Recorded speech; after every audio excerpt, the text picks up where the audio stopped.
முடிவுறு அப்படின்னா என்ன அப்படின்னா, ஒரு எண் ஒரு பூஜ்ஜியத்துக்கு அப்புறம், அதாவது ஒரு புள்ளிக்கு அப்புறம் வரக்கூடிய எண் திரும்ப திரும்ப ஒரே எண் வந்து திரும்ப திரும்ப வந்துட்டே இருந்துச்சுன்னா, சரியா, மீண்டும் மீண்டும் வந்துட்டே இருந்தது அப்படின்னா அதை நம்ம முடிவுறு அப்படின்னு சொல்லுவோம்.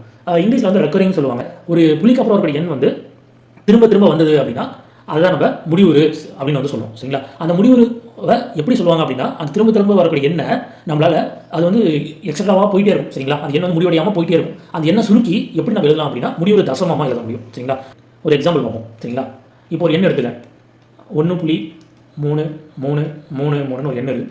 அந்த எண் பார்த்தீங்க அப்படின்னா போயிட்டே இருக்குது. சரிங்களா, அதாவது புள்ளிக்கு அப்புறம் வரக்கூடிய எண் முடிவடையாமல் ஒரே எண் போயிட்டே இருக்குது. சரிங்களா, ஸோ இந்த எண்ணை எப்படி சுருக்கி எழுதலாம் அப்படின்னா 1.3க்கு மேலே, சரிங்களா, நம்ம டேஷ் போட்டுக்குவோம் அல்லது டேஷ் பார் ஏதோ ஒன்று. சரிங்களா, நம்ம என்ன சொல்லிக்கலாம். அப்போ 1.3 பவர் டேஷ்.